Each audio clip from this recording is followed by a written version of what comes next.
tarde, galerinha, tudo bom com vocês? Então, espero que esteja tudo ok aí, né? E vamos dar continuidade nas nossas aulas de história, né?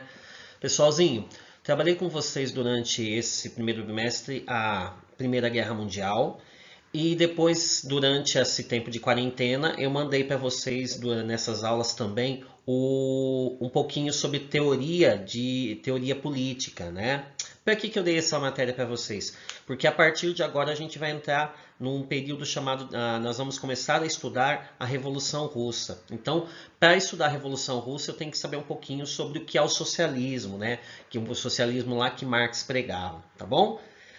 Então, nós vamos trabalhar então agora, a partir de agora, a Revolução Russa, né? Alguns historiadores costumam falar, em vez desse termo Revolução Russa, eles chamam de revoluções russas, né? Por quê, professor? Daqui a pouquinho a gente já vai entender. Nós vamos ver que nós não tivemos uma revolução, mas nós tivemos 3 revoluções, se a gente considerar o ensaio geral. Então, é isso que eu quero que vocês entendam a partir de agora, que não foi apenas uma única revolução, mas no total nós temos 3 revoluções que fizeram com que surgisse, por exemplo, a União Soviética, tá bom? Então, prestem atenção. Antes de mais nada, pessoalzinho, eu gostaria que vocês pegassem um caderninho, colocassem a data de hoje, né, dia 28, né? E assim, escrevessem tudo que a gente for falando para que a gente possa ir já se familiarizando com esse assunto, tá bom? Então, Revolução Russa de 1917, professor Edras Moreno. Belezinha? Vamos lá então, gente. Para falar de Revolução Russa, a gente tem que entender os antecedentes, né? Lembre que eu sempre gosto de falar que a história ela não surge do nada. Tudo ocorre por um motivo. Quais foram então os motivos dessa Revolução Russa? A gente vai ver que não foi um, não foi dois, não foram 3, mas foram vários motivos que fez com que a Revolução Russa estourasse, né? Estourasse e então surgisse o socialismo nessa Rússia. Então, mas antes disso a gente tem que falar um pouquinho sobre esses antecedentes. Quais foram os antecedentes, professor? Então vamos lá. Primeira coisa que eu quero que vocês entendam é que o primeiro motivo e um dos principais motivos para a Rússia se tornar estourar essa revolução foi o que a Rússia, antes da revolução, era uma Rússia semi-feudal. Uma Rússia semi-feudal. O que significa isso, professor? Uma Rússia semi-feudal. Significa que essa Rússia ela ainda vivia no que a gente chama de feudalismo. Lembra o feudalismo lá que a gente já estudou? O feudalismo nada mais é do que uma política onde nós temos a sociedade dividida em classes sociais, nós temos uma sociedade que vive no campo. A Rússia, antes da Revolução, a gente pode afirmar que 80% da população russa vivia no campo, né? Nós vamos ver, lembra que no feudalismo nós temos a forte presença da Igreja Católica? Aqui nessa Rússia a gente também vai ter uma forte presença dessa igreja, mas a Igreja Ortodoxa, que está aqui embaixo, a Igreja Ortodoxa, ela também vai ter uma forte presença dentro dessa Rússia. Então nós vamos perceber que a Rússia ela vai ser o último país da Europa a se libertar do feudalismo. Então, como que começa essa libertação? Através do czar, que eu já vou explicar o que é o czar, através do czar Alexandre II. Ele vai ver que o seu país está muito defasado em relação aos outros países, então ele vai tentar trazer capital estrangeiro para tentar industrializar esse país. Então, Rússia semi-feudal. A gente vai ver também que um dos antecedentes da Revolução Russa foi o czarismo. Professor, o que é o czarismo? O czarismo, gente, nada mais é do que a monarquia dentro da Rússia. Só que em vez de chamar o soberano de rei, ele chamava de czar. Então, czarismo, ok? O que é o czarismo? A monarquia dentro dessa Rússia, né? Então, a Rússia ela vai viver dentro de um período, dentro de um regime monárquico, tá? Ou seja, a família czar, do czar, ela vai deter todos os poderes, tá bom? Então, czarismo. Esse czarismo ele era altamente apoiado por uma polícia política. Essa polícia, ela vai perseguir quem é contra esse czar, ok? Então, a polícia política, que era chamada de Okrana, tá? Então, antecedente, uma polícia política que persegue os opositores do czarismo. Nome dessa polícia, Okrana, ok? Então a Okrana vai ser a responsável por perseguir todos aqueles que pensavam diferente do czar, beleza?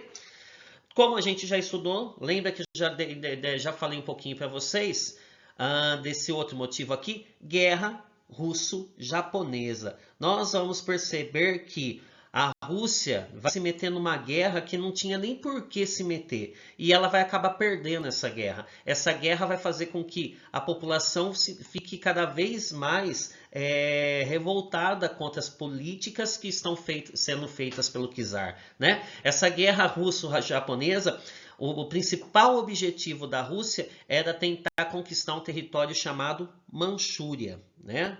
Chamado Manchúria. Não vai ter sucesso, a Rússia vai perder essa guerra e isso não é legal então para o czar, a gente vai ver mais para frente. Então, nós vamos ver então, lembra que eu falei no começo dessa aula que nós não podemos falar que foi uma revolução só? Nós costumamos falar que a Revolução Russa está dividida em 3, né? Olha a primeira revolução, que é chamada pelos historiadores de Ensaio Geral. Isso aqui vai ser conhecido na história também como Domingo Sangrento, gente. Por quê? No ano de 1905, a Rússia está envolvida na Guerra Russo-Japonesa e os russos vão na frente do palácio do czar pedir paz, né? Vão levar os seus pedidos para o czar. Só que o que acaba acontecendo? A polícia política começa matando a população, né? Dentro desse Domingo Sangrento. Então, isso vai gerar um descrédito total do czar Nicolau II. Então, esse czar vai cada vez mais, ele vai se isolar dentro dessa Rússia, ok? Então, o ensaio geral foi quando a população saiu, foi na frente do palácio do czar pedir para melhores condições, né? Porque eles estavam vivendo numa sociedade totalmente injusta, uma sociedade totalmente delimitada. Então o pessoal fala, mas por que o czar tá querendo se meter numa guerra, né, contra os japoneses, e vai lá e perde essa guerra ainda? Então isso se faz com que a população crie um total descrédito na figura do czar Nicolau II. Só que mesmo assim, mesmo depois do Domingo Sangrento, mesmo depois da morte de alguns inocentes, a população ainda aceita esse czar, né? Só que olha que interessante, esse czar, ele só faz caca, né? Ele vai lá, ele começa a ver que a população dele está passando fome, vai lá, se mete numa guerra contra o Japão, perde essa guerra. Mas além de tudo, ele não fica satisfeito. A Rússia, então, vai entrar na Primeira Guerra Mundial. Esse a gente pode falar que foi o estopim para a população. A Rússia vai entrar na Primeira Guerra Mundial. E se o país já não está bem das pernas, logicamente nós vamos ter então derrotas seguidas dessa Rússia dentro dessa perspectiva da Primeira Guerra Mundial. Isso vai fazer com que o descontentamento da população se torne cada vez maior. Então, prestando atenção aí, os antecedentes então da Revolução Russa. A Rússia é semi-feudal, nós temos um forte czarismo, nós temos uma polícia política que vai perseguir os opositores do czarismo. Nós temos uma igreja que vive soberba, vive de riquezas, enquanto a maioria da população russa está na pobreza. Nós temos uma guerra russo-japonesa por um território chamado Manchúria, que, ao ver da população, não tinha nem porquê o czar se meter nessa guerra. Nós vamos ter, então, o ensaio geral, o Domingo Sangrento, que é um descrédito total do Nicolau II em 1905. E, por fim, em 1914, nós vamos ver que essa Rússia se mete na guerra. Tudo isso, gente, vai fazer com que tenha um crescimento da oposição dentro dessa Rússia, né? E quem que vai quem que vai fazer com que esse crescimento se acelere cada vez mais? São dois grupos, tá? Um primeiro grupo são os sovietes e o outro grupo é o Partido Operário Social Democrata Russo. Tá? Então, sovietes e o Partido Operário Social Democrata Russo.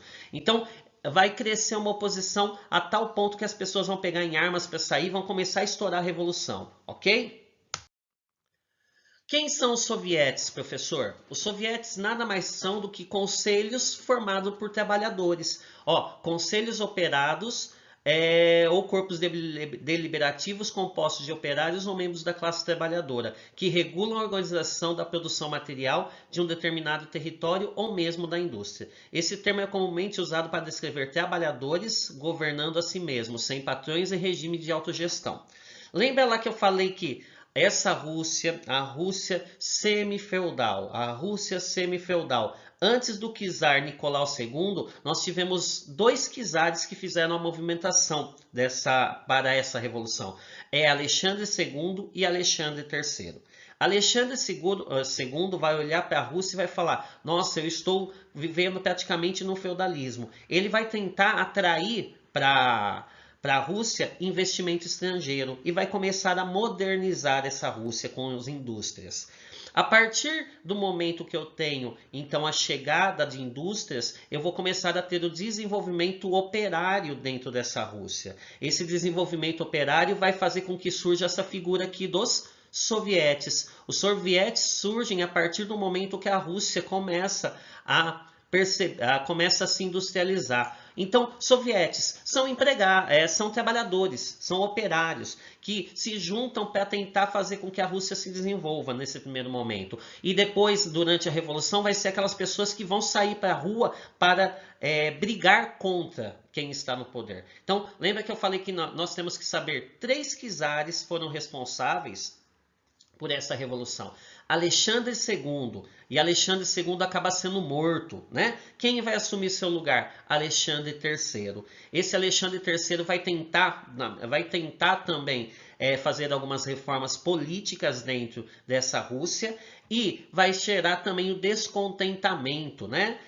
Qual que é o principal? Então, com Alexandre II surgem os sovietes, ok? E com Alexandre III vai surgir os vários partidos políticos, sendo que o principal partido político que vai surgir nessa Rússia é o Partido Operário Social Democrata Russo. Né? Esse Partido Operário Social Democrata Russo, ele vai com certeza absoluta abalar todas as estruturas da Rússia. Lembra da polícia política, da Ucrânia, que eu coloquei lá no começo? Ele vai perseguir tanto os sovietes quanto o pessoal desse partido operário aqui, né? Então, o que foi o Partido Operário Social Democrata Russo? Foi um partido fundado em 1898 que tinha ideias socialistas na sua gene, né? Ou seja, ideias do operariado tomando conta do governo, né? Então, posteriormente, esse partido já exilado, porque nós temos a polícia política da Rússia perseguindo. Aí então Alexandre III ele vai fazer com que esse partido caia na clandestinidade e todas as pessoas que faziam parte desse partido vão ser presas. Então, como uma alternativa, as pessoas que faziam parte do Partido Operário Social Democrata Russo vão se exilar em outros países, ok? E quando se exilam em outros países, nós temos a morte de Alexandre III. Quem vai assumir o trono, quem vai se tornar o czar russo é Nicolau II. Então, Nicolau II se torna, mas o Partido Operário Social Democrata Russo está totalmente organizado no exílio. Ok? Então, esse partido já tem uma força enorme, mesmo no exílio, ele tem uma força enorme dentro dessa Rússia, ok? Posteriormente, já exilado da Rússia, em 1903, o partido acaba se dividindo em duas ramificações, os mencheviques e os bolcheviques. Mencheviques e bolcheviques, né? Os mencheviques, que significa minoria, eram liderados por Martov. E o que acreditavam os mencheviques? Eles acreditavam que era preciso esperar o pleno desenvolvimento do capitalismo dentro da Rússia para depois fazer a revolução. Era o pensamento, os mencheviques tinham os pensamentos de Marx. Marx falava que para haver o socialismo, o capitalismo deveria estar em pleno desenvolvimento, né? Para haver o socialismo, Marx afirmava que o capitalismo deveria estar em pleno desenvolvimento dentro da sociedade. Então, esse é um pensamento dos mencheviques. Por isso a gente pode falar que os mencheviques, eles tinham o pensamento marxista, ok? E aqui, gente, os bolcheviques, que eu esqueci de colocar para vocês, né? Bolcheviques liderados por Lenin, né? Eles eram... Por que teve essa divisão? Porque eles pensavam diferente. Enquanto os mencheviques acreditavam que deveria se desenvolver o capitalismo na Rússia para depois haver a revolução do proletariado, os bolcheviques pensavam diferente. Eles pensavam que a revolução já poderia acontecer já deveria acontecer no momento. Bolchevique, a palavra bolchevique em russo significa maioria.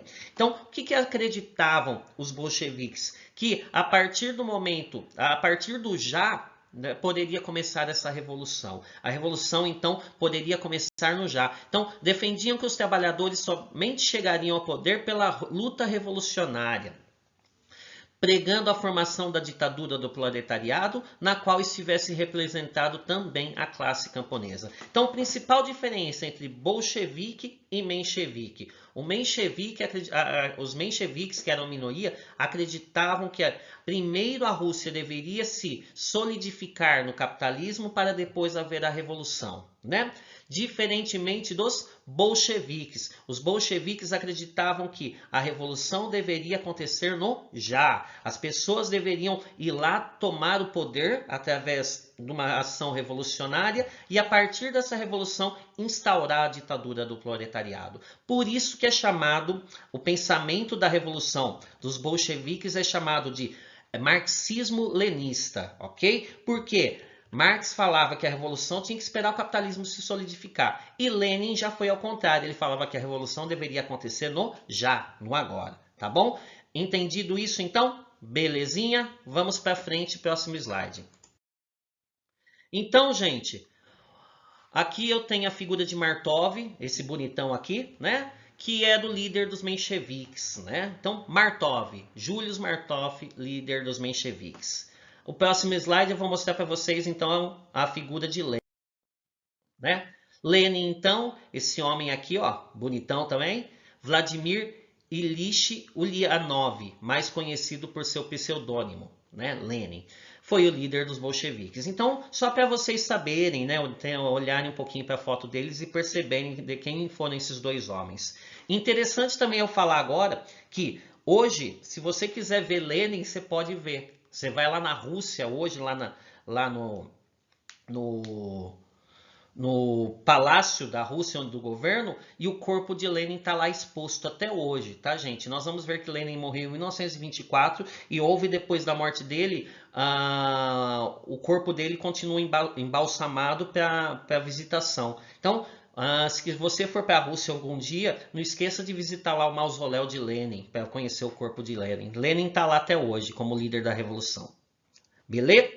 E depois a gente conhecer, então, as duas figuras que tomavam conta de cada lado do partido que estava dividido, os mencheviques e os bolcheviques, a gente vai falar agora, então, sobre a Revolução, né? A Revolução verdadeira. Lembra que eu falei no começo da aula que essa revolução pode ser dividida em três? Então agora a gente vai falar do segundo episódio dessa revolução. Lembrando que o primeiro foi o ensaio geral em 1905, o Domingo Sangrento. E agora então a gente vai falar da Revolução de Fevereiro de 1917.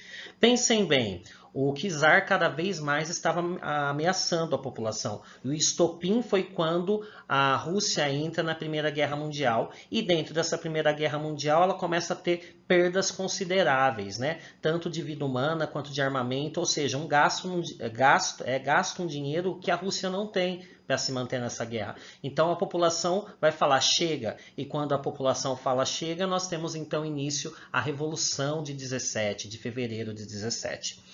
O que a gente tem que notar dessa Revolução de Fevereiro? Quem organizou ela? Foram os mencheviques, comandados por quem? Por Martov. Então, são os mencheviques que vão tomar conta dessa revolução no primeiro momento, ok? Eles vão tomar conta e vão liderar e vão, inclusive, capturar o czar. O czar vai ser capturado. O governo que até então existia não vai existir mais. E quem vai começar a administrar essa Rússia a partir de agora são os mencheviques. Lembrando que eles começam a administrar a Rússia a partir de ideias socialistas, ok? Então, a partir da Revolução de Fevereiro, ideias socialistas entram na Rússia. Lembrando que os mencheviques, antes de começarem a pensar no socialismo, eles queriam o quê? Eles queriam que a Rússia se industrializasse, para depois, a hora que tivesse tudo industrializado, a revolução começasse de verdade e se instaurasse o socialismo, ok? Então, só que olha uma coisa, a população, no começo eles tiveram o apoio da população muito forte para derrubar o czar. Por quê? Porque eles já não aguentavam mais a guerra. Só que os mencheviques, eles fazem a revolução de fevereiro de 1917, só que eles decidem que não vão sair da guerra. Então, a partir daí, então, eles perdem o quê? O apoio popular. E se perder o apoio popular, eles já não conseguem mais se manter no poder, ok? E quando eles não conseguem mais se manter no poder, acontece então o que a gente chama do terceiro e último período da Revolução, que é o que está no próximo slide, hein? Acompanhe comigo, por favor. Então, terceiro período da Revolução e o último período da Revolução, considerado o último, o final da Revolução. Então, como eu falei para vocês, essa revolução que começou lá em 1905 com o Domingo Sangrento, ela vai se estender em 1917 com a Revolução de Fevereiro, em que os mencheviques tomam conta do poder, eles assumem o poder, só que não saem da guerra. O que vai ocorrer então? Eles perdem a adesão e os bolcheviques então fazem uma nova onda revolucionária em outubro de 1917. Então, como eu já falei, os bolcheviques assumem, então, a liderança da revolução. Primeira coisa que esses bolcheviques fazem, a partir do momento que assumem, eles vão condenar a família Romanov, que era a família do czar Nicolau II, vão condenar a família do czar à morte. Então, eles vão colocar um ponto final no czarismo dentro da Rússia, ok? Os mencheviques só aprisionaram, mas quem colocou um ponto final na família Romanov foram os bolcheviques com a ordem de Lenin, ok? Então, os bolcheviques matam a família Romanov, né? Outra coisa que eles vão fazer, a partir dos bolcheviques assumirem o poder, eles vão trabalhar com aquilo que é conhecido na história como teses de abril. Quando os mencheviques assumem o poder na Rússia, Lenin ele começa a publicar uma série de periódicos expressando as suas ideias, né? E esses periódicos ficaram conhecidos na história como teses de abril. Lenin pregava o que nas teses de abril? Ele pregava liberdade, paz, terra e pão, né? E a partir do momento que os mencheviques assumem, a revolução em fevereiro de 1917, então já não tem mais o porquê o Lenin pregar então a liberdade, porque a liberdade já foi conquistada. Só que a partir do momento que Lenin então assume o governo da Rússia, então ele vai continuar trabalhando com as teses de abril nos outros quesitos. Professor, quais são os outros quesitos? Paz, terra e pão, né? Primeira coisa, lembra que os mencheviques acabaram perdendo o poder porque não saíram da guerra? Lenin vai fazer o contrário, ele vai pregar exatamente a paz dentro da Rússia. Ele vai defender a saída imediata da Rússia na guerra. Ele vai também falar que a população tem que ter terra. Lembra que durante um dos antecedentes das revoluções foi exatamente que a Rússia era semi-feudal. O que prega o feudalismo? O que tem valor dentro do feudalismo? Exatamente a terra. Então essa terra ficava muito restrita na mão de poucos nobres. A partir da chegada dos bolcheviques no poder, a terra vai ser distribuída. Aqui então vai começar o que a gente chama de reforma agrária dentro da Rússia. E ele também, Lenin, nas teses de Abril, vai defender o quê? Pão, vai defender o quê? Alimento a todas as pessoas. Então, Teses de Abril é um documento que pregava liberdade, paz, terra e pão, ok? Para todos dentro dessa Rússia dominada agora pelos bolcheviques. Então, como eu já falei para vocês, a partir dos bolcheviques, a Rússia então sai da guerra. Sai da guerra como, professor? Através daquele documento que a gente já estudou na Primeira Guerra, Brest-Litovsk, ok? Próximo slide, eu vou mostrar para vocês, então, uma imagem histórica da família Romanov, que foi a família que os bolcheviques acabaram assassinando. Então, acompanhem comigo. Da direita para a esquerda, nós temos, então, a família Romanov. Eu vou falar para vocês o nome deles. Então, ó, da direita para a esquerda, nós temos Olga Romanov, nós temos Maria Romanov, aqui no centro, Nicolau II. Aqui em cima, do lado esquerdo, nós temos a Alexandra ou Alexandra, que era a imperatriz. Aqui, do lado esquerdo de Alexandra, nós vamos ter Anastácia, Alexei e, por último, Tatiana. Essa aqui era a família Romanov, a família do czar, a família que dominava essa Rússia antes da Revolução. Depois os mencheviques capturam e deixam eles sendo reféns, e os bolcheviques então vão lá e matam todos. Inclusive tem alguns filmes que falam que Anastácia e Alexei teriam sobrevivido ao massacre, mas isso já não é mais contestado, foram achadas todas as ossadas desse pessoal aqui, então foram todos mortos, ok? E, inclusive, agora parece que desde 2014, a Igreja Ortodoxa considera tanto Anastácia quanto Alexei pessoas de destaque na igreja, lá na Igreja Ortodoxa russa. Então, só a nível de curiosidade mesmo que eu coloquei essa imagem, tá bom? E vamos continuar falando então dessa revolução. Nós paramos então em outubro de 1917. Em outubro de 1917 os bolcheviques assumem. Só que vocês vão concordar comigo, os mencheviques vão ficar satisfeitos com essa intromissão dentro da Revolução Russa? Não. Então é o que vai acontecer. Nós vamos ver agora o que vai acontecer no próximo slide. Nós vamos ver que depois que os bolcheviques assumem, vai se instaurar nessa Rússia uma guerra civil entre dois lados. Quais são os dois lados? Os mencheviques e os bolcheviques. Então, esses dois lados eles vão guerrear internamente. E essa luta, essa guerra civil vai começar em 1918 e vai ir até 1921. É uma guerra muito sangrenta, onde dos dois lados se perdem. E por que eles vão guerrear, professor? Porque eles pensavam diferente, né, gente? Então, vai ser uma guerra muito sangrenta dentro dessa Rússia. Então, vamos lá. Uma guerra civil que a gente costuma dividir entre exército branco e exército vermelho. Exército branco, os mencheviques e os moderados. E exército vermelho e os bolcheviques. Lembrando que esse exército branco ele vai ter apoio principalmente dos países como Inglaterra, como França. Por que eles vão ter apoio desse pessoal? Porque eles querem, o exército branco, lembra que eu falei para vocês, os mencheviques eles queriam instaurar o capitalismo antes do socialismo. Então, quem que vai apoiar os mencheviques aqui? França e Inglaterra. França e Inglaterra. Lembrando que eles não estão muito bem das pernas, porque acabaram de sair da Primeira Guerra Mundial, tá bom? E o exército vermelho, que vai ser feito pelos bolcheviques. Quem acaba ganhando essa guerra, pessoal? O Exército Vermelho. Então, os bolcheviques ganham essa guerra. E por que ganha essa guerra, professor? Exatamente porque eles se utilizam basicamente de duas táticas para ganhar essa guerra. Quais são as duas táticas? O comunismo de guerra e a terra arrasada.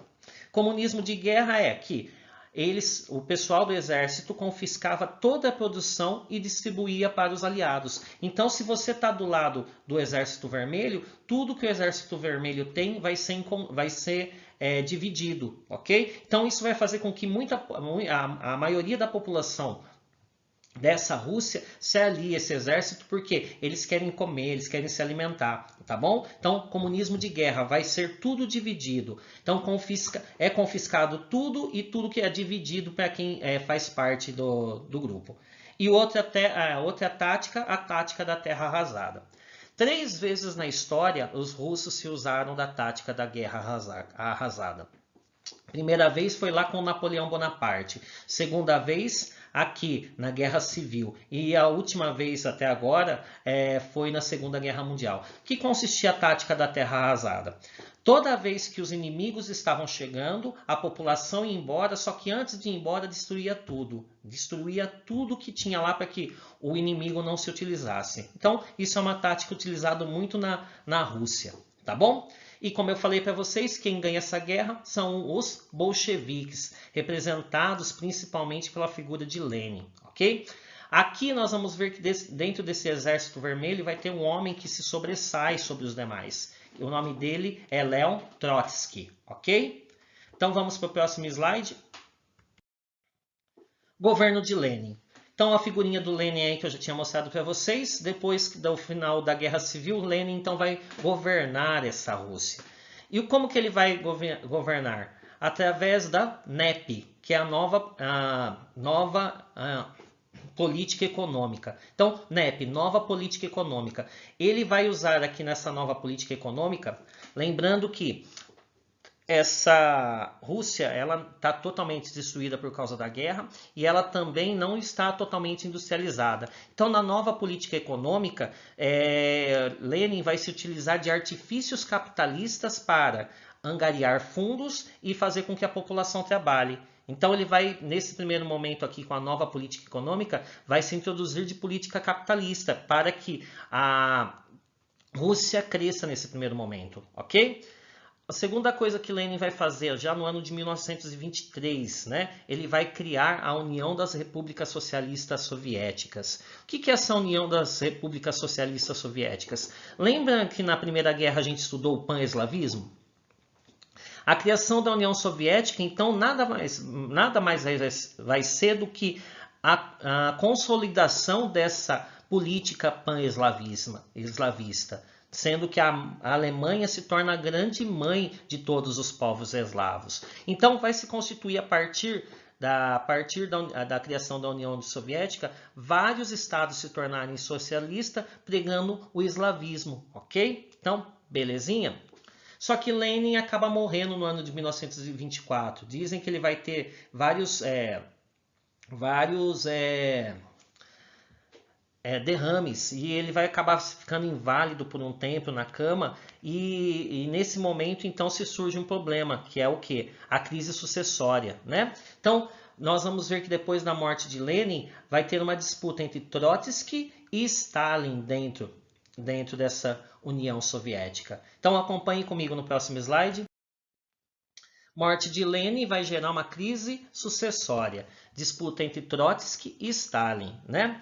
Por que vai gerar essa crise sucessória? Porque Trotsky, como eu já falei para vocês, ele vai surgir como o grande homem guerreiro dentro do Exército Vermelho e Stalin ele vai ser considerado uma figura dentro do Partido Comunista, uma figura ímpar, né, que decide, que é muito burocrata, né? Então, duas pessoas que pensavam totalmente diferentes, né? Por exemplo, Trotsky defendia que a revolução deveria se espalhar no mundo já, no agora. E Stalin ele vai defender que os ideais revolucionários devem permanecer somente dentro da União Soviética. E depois que a União Soviética se consolidar como um país socialista, essa revolução pode se espalhar pelo mundo. Ok? Quem que ganha essa guerra de braços? Essa guerra de braços é ganhada então por, acompanhe comigo no próximo slide, Joseph Stalin. Stalin então ganha essa guerra. Stalin então ganha essa queda de braço entre ele e o Trotsky. E então Stalin vai comandar então a União Soviética de 1924 até o ano de 1953, né? Stalin, que o nome significa Homem de Ferro, né? Ele vai governar essa União Soviética exatamente como o seu nome sugere, com mão de ferro. Ele vai exercer uma ditadura dentro dessa União Soviética. E uma ditadura que quem não concordasse com ele ia acabar matando, aprisionando nos guetos, né? Então foi um movimento muito sangrento dentro da União Soviética. Mas é também em Stalin que nós vamos ver o socialismo pleno. Stalin vai fazer com que o socialismo atinja sua plenitude dentro dessa União Soviética, né? Nós vamos ver que ele vai trabalhar com os planos quinquenais. Ele vai exercer o stalinismo, que é essa mão de ferro, e a partir daí, então, nós vamos ver uma União Soviética que se sobressai e se torna uma potência mundial. Essa potência mundial que depois vai dividir sua hegemonia com os Estados Unidos, né? Num período que a gente chama depois, que a gente vai estudar mais para frente, de Guerra Fria, ok? E foi isso então, gente, a Revolução Russa, né? É muito assunto, é bastante assunto, mas eu espero que vocês tenham entendido, né? Sugiro para vocês, se aparecer alguma dúvida, anotem ela aí e depois me perguntem, né? A maioria tem meu WhatsApp, ou peça para o professor que está tomando conta da sala para que as dúvidas sejam sanadas, tá? Não fiquem com dúvidas não, ok? Abraço, até mais. Tchau, tchau.